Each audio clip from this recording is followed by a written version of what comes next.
Tonight at 10, junior doctors in England have now decided to go on strike for 5 days each month until Christmas. It's part of the continuing row about a new employment contract being imposed by the government. The Prime Minister delivers her message to doctors. This is a deal that is safe for patients. The government is putting patients first. The BMA should be putting patients first, not playing politics. We are not playing politics, either with junior doctors or with patients. This contract has been rejected by junior doctors. They have rejected it because they have no faith in it. We'll be looking at the sharp escalation in the dispute and the likely impact on the search for a solution. Also tonight, the value of the pound rises after signs that British manufacturing enjoyed a big recovery in August. 1 year after this little boy's body was found on a Turkish beach, we go to meet his father, who urges world leaders to welcome refugees. The situation got worse. The war has escalated and more people are leaving. In Florida, an unmanned rocket explodes on the launch pad. It was meant to be taking a Facebook satellite into space. And Bridget is back. We talked to Renée Zellweger about the risks of tackling a role for the third time. Here in the south, the Transport Secretary admits he can't do anything to break the deadlock in the Southern Rail dispute. And an inquest into the death of a baby hears a midwife didn't know the correct procedure for calling an ambulance.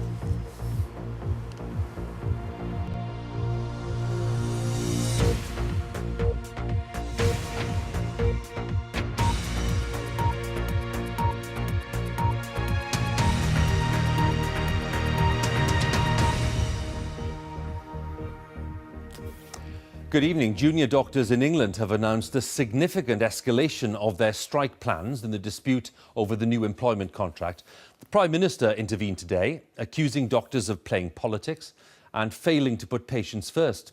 The doctors' union, the BMA, has announced that in addition to the first 5-day strike, that's the one that starts on the 12th of September, there'll be another 3 strikes leading up to the Christmas period in October and then in November and then one in December. The doctors insist that the new contract puts patients at risk, in their view, by imposing change with insufficient resources. Our health editor Hugh Pym reports now from Colchester. The protests and demonstrations began a year ago, then came strikes, then what looked like an end to the contract row. But yesterday an escalation with a 5-day strike announced, and today more dates for the rest of the year.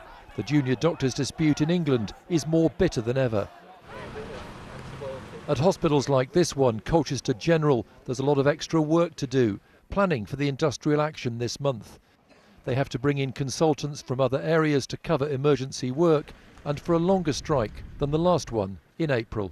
We've coped before and indeed will cope again, but it is going to be more difficult this time given that we've only got 12 days to plan, and of course that's taking essential staff away from the jobs that they're doing over the next 12 days. Junior doctors won concessions on safety, but their demands still include a more generous weekend pay allowance, more detail on how the government plans to achieve a full 7-day service in the NHS, and more protection for women and part-time workers. But today the Prime Minister, on a visit to a West Midlands car plant, gave no indication of any change of stance by the government. We've got record levels of funding in the NHS. We've got more doctors now in the NHS than we've seen in its history. And this is a deal that is safe for patients. The government is putting patients first. The BMA should be putting patients first, not playing politics. Save our NHS! Save our NHS! But junior doctor representatives denied they were playing politics and said the government should now halt the imposition of a contract which had been rejected by BMA members. We don't want to take industrial action at all. All this would take is the government saying to us right now, we're going to lift the imposition. We are going to stop the imposition. We are not going to force a contract upon junior doctors. We already have a contract that allows us to work weekends. For patients like Simon, there's now uncertainty and worry, with routine procedures set to be postponed. He's waiting for an operation for kidney stones, but doesn't know how he might be affected. My heart's with the doctors. I wouldn't say doctors are bad. They shouldn't be striking. But at the same time, I'm sort of going, hang on a minute. I'm in pain, and I'm in pain with essentially it's an hour's operation. It's a very simple thing that has to be done. A key question for the BMA is whether its members remain solidly behind the action now that it's been escalated and extended till December. A big unknown is how the public will react. Also important is how voters judge the government's handling of the dispute. There's no industrial action in Scotland, Wales or Northern Ireland, as there are no plans for a new junior doctor contract. In England, though, the dispute has intensified, with no sign tonight of any peace deal. Hugh Pym, BBC News, Colchester. Let's go live to Westminster and talk to Vicky Young, our political correspondent. Hugh Pym there saying, Vicky, no sign of any peace deal. I'm wondering, do you think this kind of escalation will put a lot more pressure on ministers?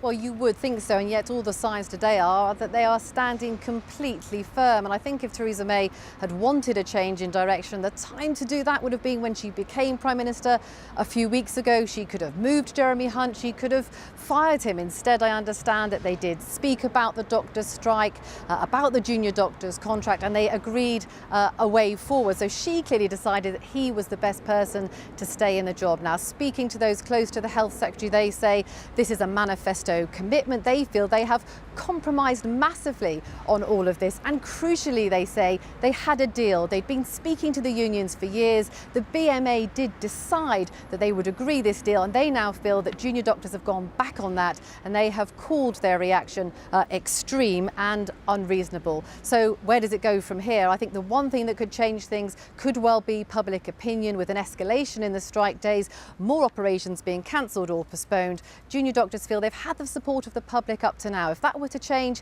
it could be the one thing that maybe breaks this deadlock. Vicky, thanks very much again. Vicky Young there with the latest at Westminster on the junior doctors dispute. Now, British manufacturing companies have reported a strong recovery in August after suffering from an apparent loss of confidence back in July following the Brexit vote. The value of the pound rose sharply after a survey suggested that the manufacturing sector enjoyed its biggest recovery for a quarter of a century, and that happened during the month of August. Our economics correspondent Andy Verity has more for us. He's in a factory in Greenwich in southeast London. We can join him now. Thanks very much, Hugh. This is actually a glass manufacturer here, and they're thriving so much that they're having to work through the night just in order to be able to meet demand. And that is indicative of a new buoyant mood among manufacturers. The data we had today talks to key executives at companies like this and asks them, are they feeling better? Are they feeling worse? Have things stayed the same? Anything over 50 means they're feeling better. Well, the reading we got today was 53.5, and that was up by 5 points. That's one of the biggest gains we've had in 25 years. And July, of course, was very gloomy, so that's a big bounce back. Why is that happening? Well, what the manufacturers are telling us is that the pound's devaluation has really helped them.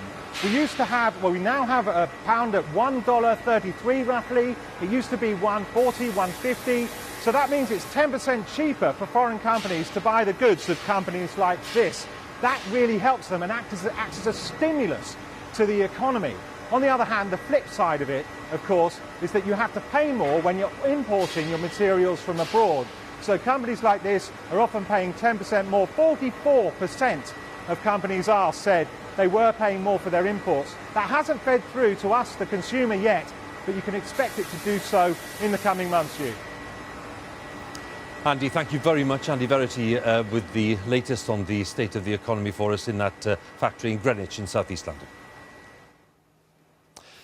Now, a year ago, the image of a 3-year-old Syrian boy, Alan Kurdi, whose body was found on a beach in Turkey, led to worldwide calls for urgent action to end the migrant and refugee crisis. Today, his father called on world leaders to keep the door open to all refugees. Alan drowned as his family tried to cross the Aegean Sea, a route to Greece which is now all but closed off. Most migrants now take the longer, more dangerous Mediterranean crossing from North Africa, from Libya, over to Italy. So far this year, some 282,000 migrants have arrived in Europe by sea, and that is significantly fewer than in the same period last year. But the number of deaths is higher. This year, more than 3,000 people have drowned in the attempt. Our special correspondent, Fergal Keane, has sent this report. It does contain some distressing images. Still, they risked the crossing on the waters where Alan Kurdi died. Fewer boats here, but across the Mediterranean, drownings continue. 3,169 people, 500 more than the same period last year. Until that morning a year ago, the sea had claimed hundreds whose names were unknown to the world. But the sight of 3-year-old Alan Kurdi drowned at the water's edge gave mass tragedy an individual identity. Alan, his brother Galib and mother Rahana were lost. A day later I met Alan's father, who'd survived the tragedy. He'd paid people smugglers to make the dangerous crossing. My children were the most beautiful in the world. Is there anybody for whom their child isn't the most precious thing? They woke me every day to play with me. What is more beautiful than this? Everything is gone. Abdullah Kurdi buried his sons back in Syria. He turned down an offer of asylum abroad. To be near them, he said. Hi there. Good to see you. Long time. A year exactly. Now, a year on, I met him again with his sister. A year ago as well. In Kurdish-dominated northern Iraq, where he now lives. Exhausted, how are you feeling? Sad, he's preparing to mark the anniversary. Wallah, alhamdulillah. What are the memories of the boys that come back to you? Every day I think of them, but today I felt as if they had come to me and slept with me. And this makes me sad again.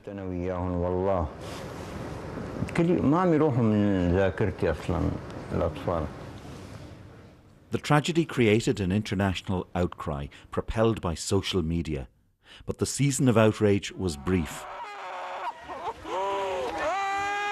For the EU, the refugee and migrant crisis became politically toxic as governments struggled to deal with the influx.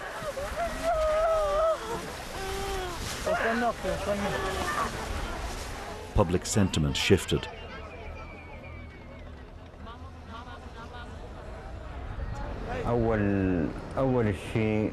At first, the world was anxious to help the refugees, but this did not even last a month. In fact, the situation got worse. The war has escalated and more people are leaving.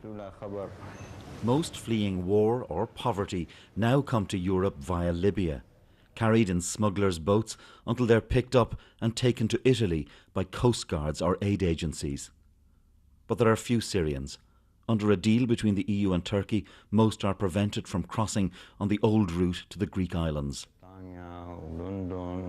Abdullah Kurdi is appealing to the EU to admit more Syrians and to the big powers to end the war. I hope that all the leaders of the world can try and do good and stop the wars so that the people can go back to normal life. Abdullah Kurdi risked the crossing to try and find that normal life for his children. He's been left a haunted survivor. Fergal Keane, BBC News, Erbil, Northern Iraq. With me in the studio is Lise Doucette, our chief international correspondent.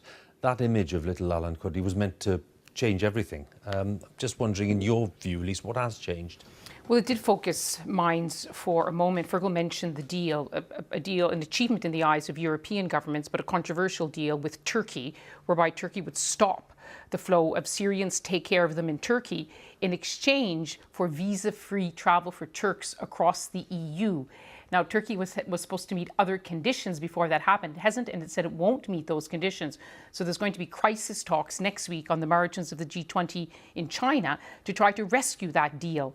But that deal is looking fragile, and other deals as well. One of the reasons, for example, why Syrian families like the Kurdis leave is because there are no schools for their children. And in February, here in London, Western leaders promised that they would get all Syrian refugee children in the region, in Turkey, Jordan, and in Lebanon, in school by the end of this school year. The school year is starting, and the funds are nowhere in sight. More importantly, no end in sight to the war, not in Syria, not to mention Afghanistan, Libya, Iraq, Eritrea, and life getting hard and harder in so many places. And we see day in, day out that people are ready to do anything they can to escape. So governments and countries have to focus on this question. They have to decide who are genuine refugees and give them asylum. They are They have a right to it under international law and decide if there are spaces and jobs for all the many, many others. They're still coming, migrants, trying to find jobs. Is there a space for them? This problem is not going to go away, and it may just get worse. Lise, thanks very much again. Lise Doucette there for us, our Chief International Correspondent. Now, an unmanned rocket operated by the private company SpaceX has exploded during a routine test at Cape Canaveral in Florida. The Falcon 9 had been due to carry a communication satellite into space for Facebook. And as our science editor David Schuckman reports now, the satellite was meant to expand Facebook's reach into more regions of Africa. A nightmare at Cape Canaveral. A rocket engulfed in flame. It was being readied for a test, but look to the left. Falling through the smoke is the satellite that was due to be launched. $300 million just crashing to the ground. No one was hurt, but for the company involved, SpaceX, this is a real setback. The satellite was due to be launched for Facebook to spread access to the internet in Africa. Mark Zuckerberg is in Africa right now. Tonight he said he was deeply disappointed, but still committed. And only yesterday he spoke to the BBC about the project. The first step is to make sure that there's network access everywhere, right? So some places there isn't good cell phone signal, so we're launching satellites into space to beam down internet. The explosion has happened just as SpaceX has ambitious plans for the future. For the first time, flying a reusable rocket, one that's already been up into space. Then ferrying NASA astronauts into orbit, like these on a spacewalk today. That was due to start next year or the year after. And then there's missions to Mars that are being planned, the first penciled in for 2018. All of this is still on the cards, but bound to be delayed. Last year, a SpaceX rocket blew up while launching. So is the company moving too fast? They've been very good about paying attention to quality and reliability. This is an unusual occurrence. They've had failures before, but failures are sort of part of the whole rocket business. When I met the man behind SpaceX, Elon Musk, he was obviously passionate about space. Well, I think we're really entering a new era of space travel that's very exciting. He won't give up. But charred wreckage at the launch pad is a reminder of how difficult spaceflight can be. David Schuckman, BBC News. Some mental health patients are being discharged from hospitals despite having no home to go to. According to evidence seen by BBC News, the rise in demand for psychiatric care is putting considerable pressure on the NHS. But charities working with those sleeping rough say it is simply wrong to discharge vulnerable people without making sure that they have a bed. Numbers of rough sleepers with mental health problems has tripled in the past 6 years in London alone. As our social affairs correspondent Michael Buchanan reports, there are some flashing images in his report. Met control 63. Thanks, go ahead. I'm going to do a mental health assessment on a bloke. For 3 months, this team have been looking for one man. There he is. Hello, sir. How are you? You all right? Good. How's everything? He's a rough sleeper, sometimes volatile. With police support, Fatima Taylor, a psychiatric nurse, states her case. I don't think you are safe out here. I don't think you are coping out here. The outreach team believe his health has deteriorated and that he should be detained under the Mental Health Act.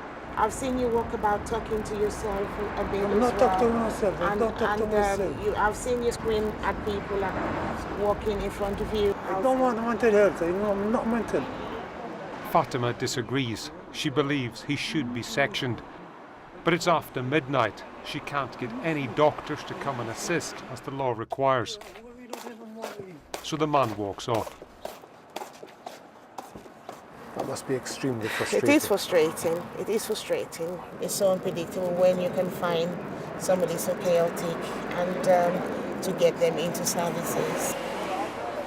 Unbowed, they keep going, striving nightly to support rough sleepers with mental health needs. Ed rang and said that you were feeling a bit low.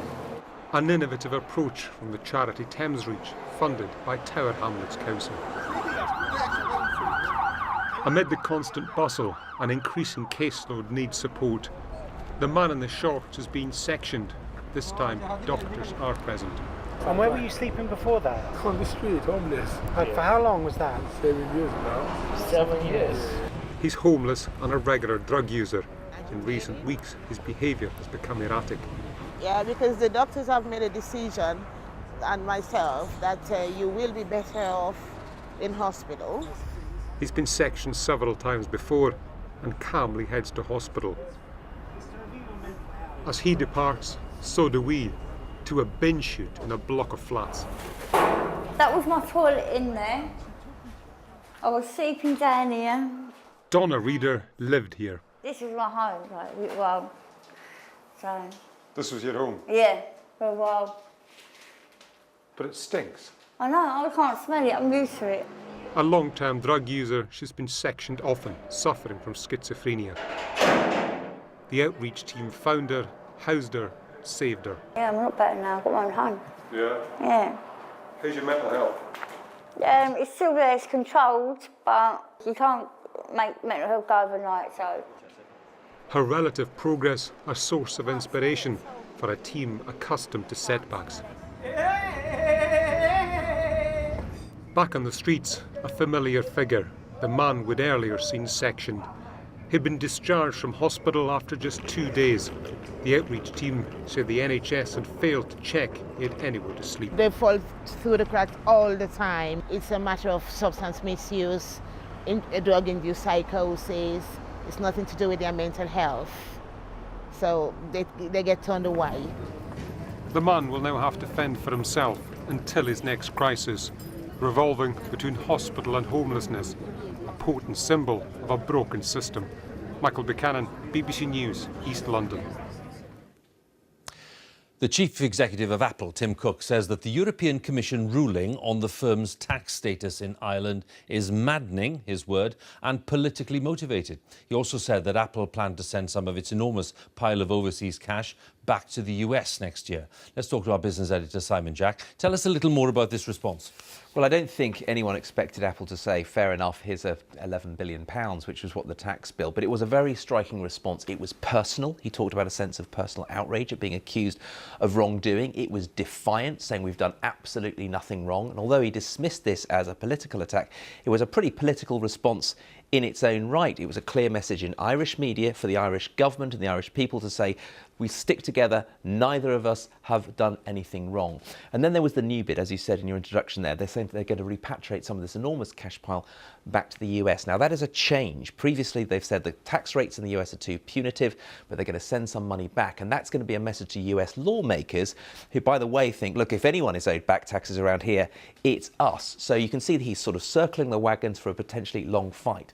Despite his best efforts, though, he didn't quite get the Irish government where he wanted to get them because they couldn't agree on a consensus about their response yesterday. They're going to have another go at a cabinet meeting because some voices within the ruling coalition in Ireland are probably saying, do we really not want this money? After all, 13 billion euros is a heck of a lot. So I think we're in the foothills of a dispute that could run and run here. OK, Simon. Again, thanks very much. Simon Jack there for us. Now, hundreds of thousands of people in Venezuela have been marching through the streets of the capital, Caracas. In rival demonstrations, there were protesters opposed to President Maduro, who blame him for Venezuela's deep economic crisis, but lots of others there too. The president's supporters also out in force in what is a growing political dispute.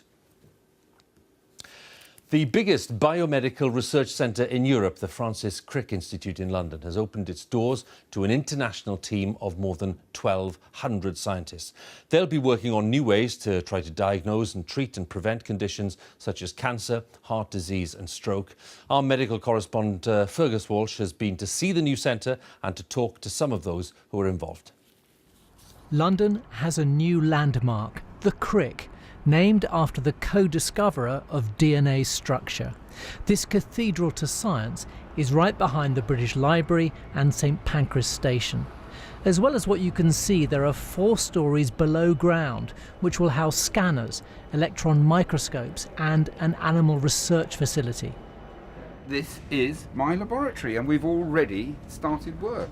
One of the first scientists to move in is its Nobel Prize-winning director, Sir Paul Nurse, who's working on cell division, fundamental to our understanding of diseases like cancer. We would attract brilliant scientists from around the world and take on the biology underpinning diseases like heart disease, stroke, diabetes, neurodegeneration, and push forward biomedical research well into the 21st century. When it's fully open next year, the Crick will be home to more than 1,200 scientists from every field of medical research. A building on this vast scale is a tangible public statement about the importance of science in Britain, and the hope will be that the discoveries made here will eventually benefit us all. Personally, I'll be working on HIV. HIV, TB, malaria and flu will all be studied in high containment laboratories off this corridor, and the ultimate goal will be new treatments. A better understanding will always lead to the ability to find new drug targets, and ultimately, if we can work out the specifics of how these things work, we may be able to find a cure. Brexit will have an impact and mean the loss of planned EU funding. But the Crick's top scientists say the building sends a powerful international message that Britain is open for business. Fergus Walsh, BBC News. Now, the Paralympic Games start in Rio next Wednesday. In the run-up, we are hearing from some of the athletes who will be representing Great Britain. Boccia is perhaps one of the least known sports, but it's also one of the most inclusive, offering the most disabled athletes an opportunity to take part. Our reporter and former Paralympian Kate Gray caught up with one of its stars, Northern Ireland's Claire Taggart. This is the report. This is Boccia. You've probably never heard of it. And until 4 years ago, neither had Claire Taggart. Now she's off to Rio to compete in her first Paralympic Games. It's been like a bit of a whirlwind. When people ask me, like, are you excited about going to Rio? I'm thrilled, but I don't think it'll be real until I get on that plane. I didn't even know it was going to be an option, if I'm honest with you, because I'm so new. Boccia is a sport played by athletes with the most severe disability in the Paralympic Games. So disabilities like muscular dystrophy and cerebral palsy. The game of boccia is very tactical. Each team has 6 balls. Once all the balls have been thrown, the team that is closest to the jack wins.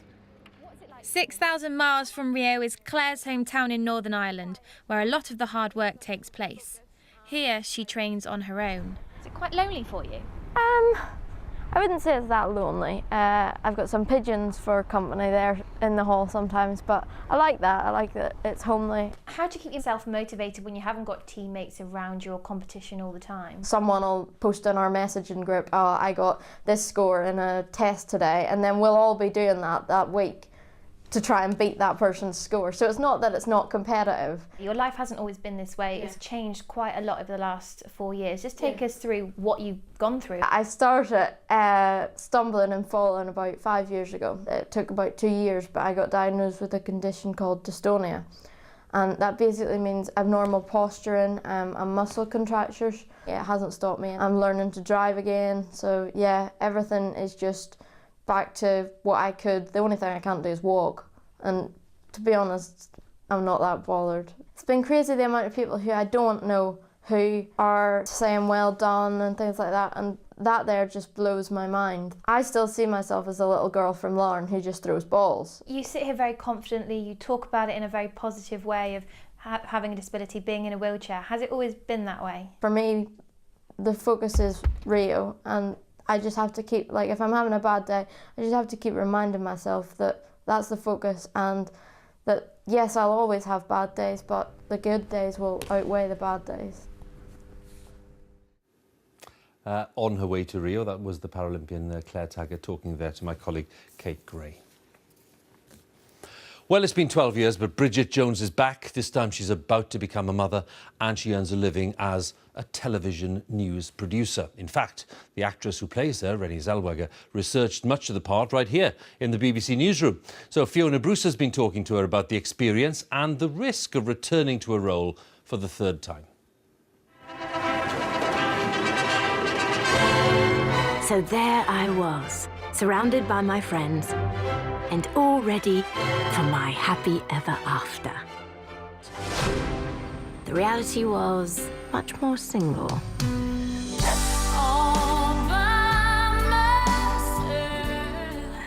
sequel can always be very risky. Yes. Were you worried about that? Yeah, I think we all were. We didn't want to make a film that didn't matter, especially with these characters that seem to resonate with people on such a personal level. It would feel like a betrayal if we just made anything at all. Things appear at first to be looking up for Bridget Jones. May I? It fits. And a generation of British women have grown up with Bridget, and so many people identify with her. I mean, that's quite a responsibility. I love this character. I love her humanity, her vulnerability. I love that she carries on despite the challenges that she faces. She never gives up. One challenge is that as Bridget has aged, so has Renée Zellweger. Let's have a look at you. Oh. And the almost inevitable online chat about her changing appearance has made headlines around the world, to her dismay. It's disconcerting when you see something that you know is not true becoming the truth simply because it's been repeated enough. It makes you wonder. I'm pregnant. Back in the world of Bridget Jones, an unexpected pregnancy brings a dilemma. The father could be one of two men. Lamb chop. You filmed a number of different endings, I heard. Why was that? I think it's hard to keep a secret these days, but that's the way with film. You get it in a can and they send it off, and then it evolves in the editing room, so you never really know what it's going to be until you see it ultimately finished. Do you think the right choice was made? Does she go for the right man? How could she lose? They were both kind of right.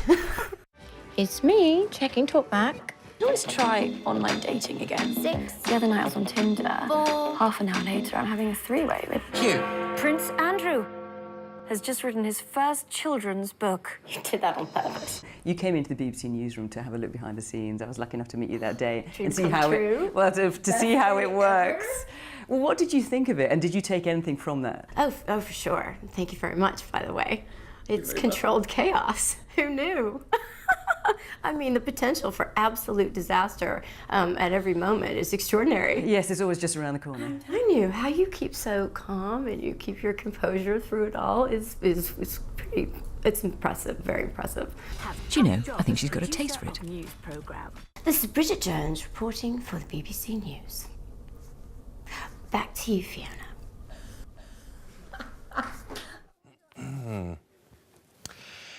OK, that's all from us. Newsnight's coming up on BBC Two. Here's Kirsty. Tonight, young Etonians at the Kremlin, working-class candidates locked out of city jobs. Is there no end in sight to privilege? And a move to bring back democratic elections to the shadow cabinet. How can the Corbynistas possibly object? Join me now over on BBC Two. That's Newsnight with Kirsty here on BBC One. It's time for the news where you are. Have a good night.